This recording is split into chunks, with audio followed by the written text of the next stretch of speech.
Hello, I'm Annette Young and welcome to the 51%, a show about women reshaping our world. In this special edition, we're focusing on domestic violence, an unseen epidemic that not only impacts France, but many other countries. In France, it's estimated a woman is killed every 3 days by either her partner or former partner. Here are the names of some of those who've been murdered since the beginning of 2019. In addition, an estimated more than 200,000 French women aged between 18 and 75 experience physical or sexual violence every year at the hands of their current or former partner.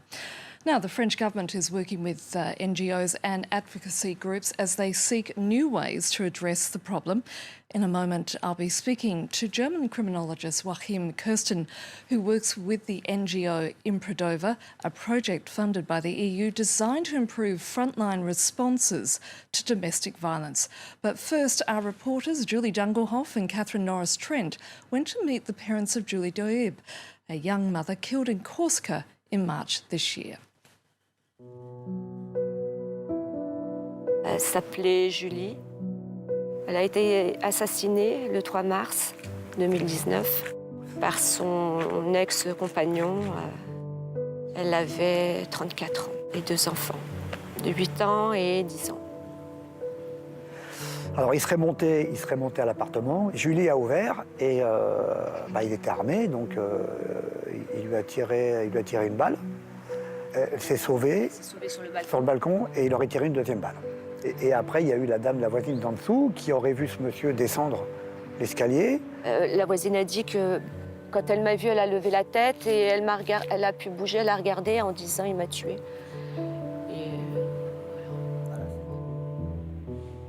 Et au début, tout était beau, tout était tout beau, tout rose. Elle lui en a mis plein les yeux. Elle a commencé à la détruire, doucement, à lui faire comprendre que ses amis, il fallait qu'elle arrête, que travailler, ça ne servait à rien, que sa famille, pourquoi faire. Donc on sentait qu'il la détachait. Puis je pense qu'arrive un moment, elle avait quand même peur pour sa vie, pour la vie de ses enfants. Et que pour tout ça, elle a accepté, jusqu'au moment où elle nous a fait comprendre qu'elle en avait marre et qu'il fallait qu'elle parte. Voilà. Et ce monsieur est arrivé dans la conversation en colère et nous dit que de toute façon, ça ne se passerait pas comme ça,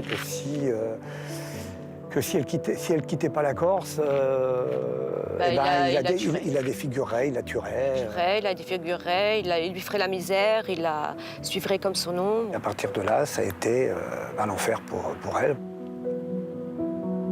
D'où là a commencé les plaintes à la gendarmerie pour menaces de mort, pour harcèlement. Je pense qu'au minimum, elle a fait entre 6 et 7 plaintes.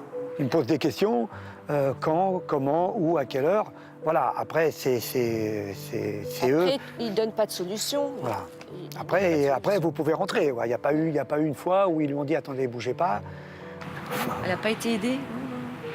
Elle n'a pas été prise au sérieux. Ça, c'est sûr.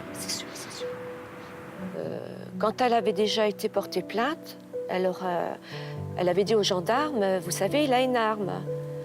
Et elle fait « mais il faut vraiment qu'il me tue pour que vous me preniez au sérieux ».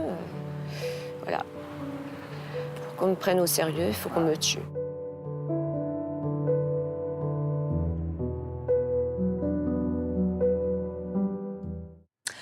Now, watching that report with me is German criminologist Joachim Kersten, whose works are with the NGO Improdova, designed to improve frontline responses to domestic violence, and he's worked with police forces across Europe. Joachim, thank you so much for coming in.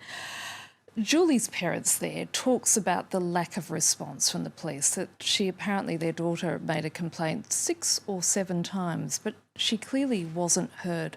Why does that happen?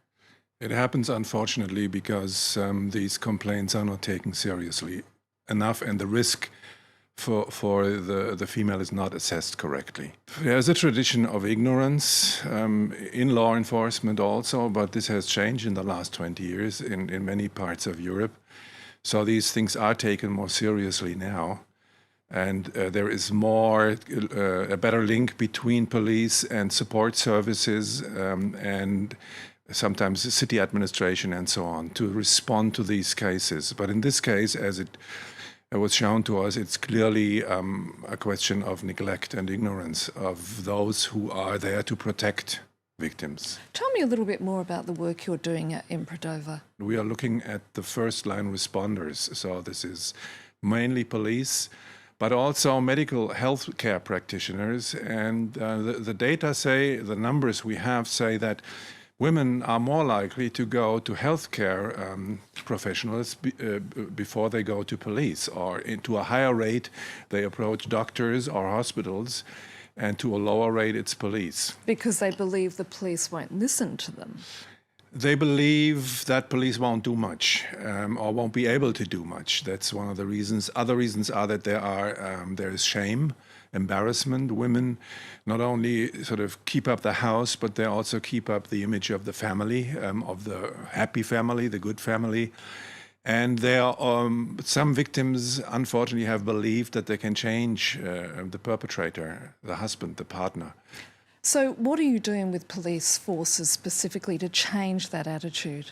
At the end of the project, we hope to come up with training material, but that not only for the police, because police in many countries gets training, but training material with the other first-line responders, meaning the medical doctors, meaning the hospitals, meaning the support services. So what are you wanting them to do?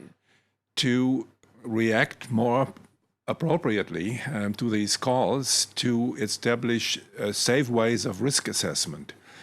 If the risk would have been assessed, there was a gun and there was this escalation of possessive behavior, there's a jealous man, you have a very high risk. Then you can provide the victim, for example, with a telephone that you can immediately address the police and they can be there in very short time and so on. These kinds of things we are looking at. Let's just take a pause there for a moment, and we've been talking about the problems in addressing domestic violence by government agencies, police and others. But as we reported last year, Spain has taken a proactive role by introducing key legal, civil and social reforms. This is an excerpt from that report by our team in Madrid. You're appearing here as the victim of an alleged crime of mistreatment committed by your husband. This is one of the specialist courts set up in 2004, dedicated to cases of violence against women by their partners. Can you explain to us what happened yesterday at your home? Él comenzó a insultarme por la noche. Me cogió de aquí del pelo y del cuello y me tiró hacia adelante. Are you afraid of your husband? Would you like protective measures to be implemented to prevent him from coming close to you? In Spain, once a complaint is brought, judges trained in violence against women have a maximum of 72 hours to process the case. They must hear evidence from the alleged victim and the accused. You didn't touch your wife. Had you been drinking? Do you have an alcohol problem? It's adjourned to the following morning in order to hear from the couple's daughter. Until then, the husband is remanded in custody. If the judge finds sufficient evidence, a quick trial will be organised within 15 days in these same courts.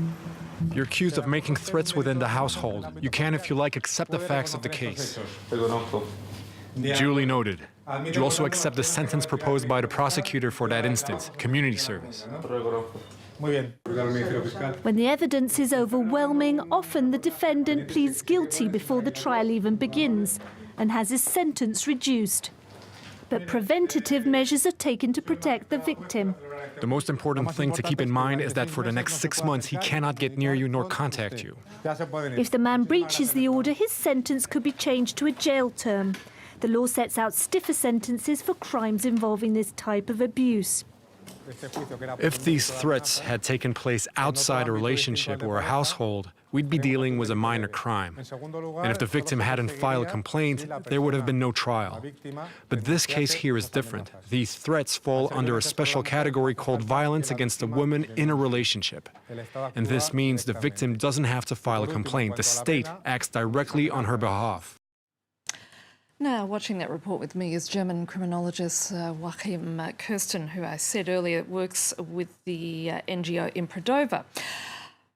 Given what we saw is being done there in Spain, should that be replicated in other countries? It should be, and it is the Istanbul Convention that is actually ordering that this should happen. For my country, I can say that the judicial apparatus is quite independent and doesn't like to take advice from others, but it should be like this. The fact is, however, that courts in Germany are so overloaded with work and so on that it is not very realistic right now. But as we see in other fields like sexual assault, you need to have some patience. It's hard to say for a victim, but then things may change if all partners who are involved in the problem of keeping domestic violence at bay cooperate. But ideally, this is a best case scenario. A judge should be in charge of the rulings. In Germany and also elsewhere, restraining orders can be issued by the police if they think that the victim is at risk. They can take the victim to a women's shelter, which is not nice because she has to leave the house. But I think there are all kinds of possibilities. The main thing is to detect the risk and to have the victim report. That is very difficult to influence. Will we ever be able to stamp out domestic violence? When we have full gender equality and less drinking and less uncontrolled behavior and more humanity, we will have no domestic violence. Joachim Kersten, thank you so much for your time. Thank you. And that's it for now. You can also connect with us via our Facebook page, that's France24.51%, or do send us a tweet at _51%. So until our next show, bye for now.